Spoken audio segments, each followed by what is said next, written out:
मैं चाहती हूँ कि देश की जनता के बीच में चर्चा का एक विषय बने। भारत 75 साल आज़ादी के मनाने वाला है और उस उपलक्ष्य में प्रधानमंत्री जी ने जो जन जीवन मिशन की शुरुआत की, वो एक संदेश है पूरे राष्ट्र को कि एक संकल्पित देश अगर चाहता है कि चौमुखी विकास हो तो सबसे पहले उन परिवारों की पीड़ा को दूर करना होगा जो वर्षों वर्ष पानी जैसी मूलभूत सुविधा के लिए संघर्ष करते रहे हैं। और मुझे लगता है उस संदर्भ में मिशन पानी उन वर्षों के संघर्षों को समाधान में बदलते हुए देश की जनता के सामने प्रस्तुत कर रहा है। प्रधानमंत्री जी ने बार बार कहा कि एक ज़माना था हिंदुस्तान में जब हम विमेंस डेवलपमेंट की बात करते थे, लेकिन आज समय ये है, ज़माना ऐसा आया है कि हम विमेन लेड डेवलपमेंट की बात करें।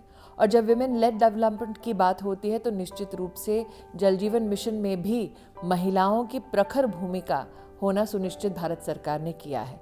इसलिए मैं आज एक साधारण महिला के नाते देश के माननीय प्रधानमंत्री जी को आभार व्यक्त करती हूँ, क्योंकि पानी की जब कठिनाई घर पर आती है, विपदा आती है, तो आप देखते हैं लाइन में सबसे पहले घर की महिला खड़ी होती है, चाहे वो माँ के रूप में हो, बेटी के रूप में हो।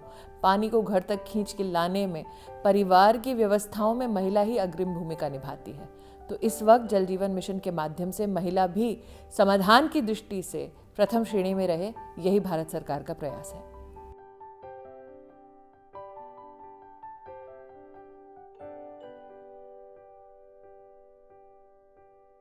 मेरे राजनीतिक जीवन में सबसे वो एक दिल को छूने वाला और उसके साथ ही साथ जनसंपर्क की दृष्टि से एक अनोखा ही मोड़ था। चुनाव की सरगर्मी में एक गांव में आग लगना, हम सब चुनाव की उस रणबेला में, और सिर्फ मैं ही नहीं, कांग्रेस के निवर्तमान अध्यक्ष भी उनका एक जत्था वहाँ पर प्रचार में व्यस्त था। शायद ही ऐसा कोई किसी के जीवन में मौका आया हो जब अपना स्वार्थ छोड़कर, और मैं दोबारा दोहराती हूँ, उस वक्त चुनाव चरण पर था और सबकी ये दिक्कत थी कि आप अपना सोचो, अपना प्रचार करो। अमेठी का मेरा अनुभव ये रहा है कि हम सब परिवार के नाते, चाहे मैं वहाँ पर सांसद हूँ और जनता वहाँ पर मेरी सेवा प्राप्त कर रही है, लेकिन परिवार का जो रिश्ता है, दीदी का जो रिश्ता है, शायद वही मुखर कर या शायद वही उभर कर वहाँ पर आया। इसीलिए अगर मेरे घर में आग लगती तो मुझे पूर्ण विश्वास है कि वो जनता, वो लोग मेरे साथ भी कंधे से कंधा मिलाकर खड़े होते।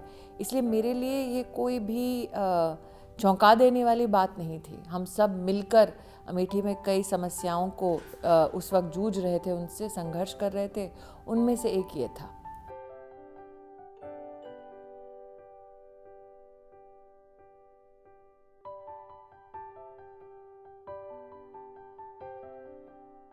साल 2014 में प्रधानमंत्री जी ने आह्वान किया था कि हमें हर घर के लिए एक टॉयलेट कम से कम सुनिश्चित करना है। मुझे आज भी याद है, वो उपहास का विषय बना था विपक्ष द्वारा कि ये कैसे प्रधानमंत्री हैं जो टॉयलेट की बात कर रहे हैं।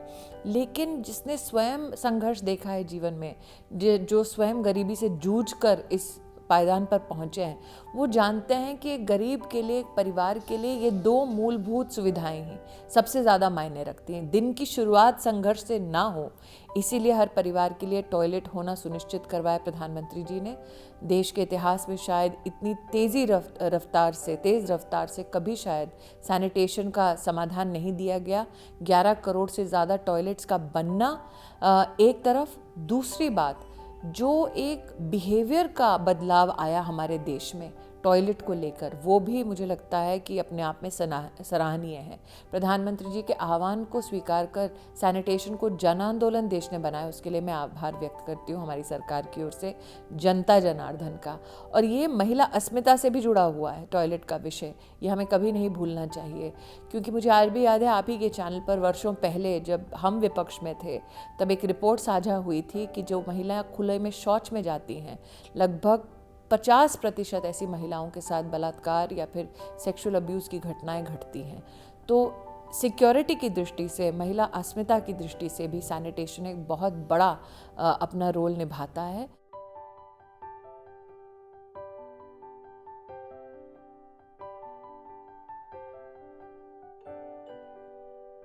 प्रधानमंत्री जी ने बार बार कहा है कि अगर हम चाहते हैं कि नव भारत का निर्माण हो तो उस भारत में कम से कम पानी के लिए गरीब परिवार को या किसी भी सामान्य परिवार को दर दर की ठोकरें ना खानी पड़े। तो उसी संदर्भ में सैनिटेशन हो या स्वच्छ पानी, ये सब एक अस्मिता से जुड़ा विषय है।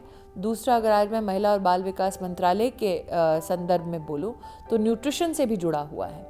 कई लोगों को लगता है कि पोषण मात्र भोजन तक सीमित है, लेकिन अगर आप पोषण से संबंधित विशेषज्ञों से बात करें तो आप जानेंगे कि हाथ धोकर खाना, स्वच्छ पानी में बच्चे के लिए, माँ के लिए खाना पकाना, ये भी उतना ही ज़रूरी है जितना कि पौष्टिक आहार। एक शौचालय का घर में होना, खुले में शौच में ना जाना, ये भी महिला और बच्चों को बीमारियों से दूर रखता है। इसलिए मुझे लगता है प्रधानमंत्री जी के नेतृत्व में एक कॉम्प्रिहेंसिव सॉल्यूशन महिला और बच्चों के स्वास्थ्य की दृष्टि से, सुरक्षा की दृष्टि से, पोषण की दृष्टि से, पानी हो, सैनिटेशन हो या न्यूट्रिशन हो, उसके संदर्भ में दिया गया है।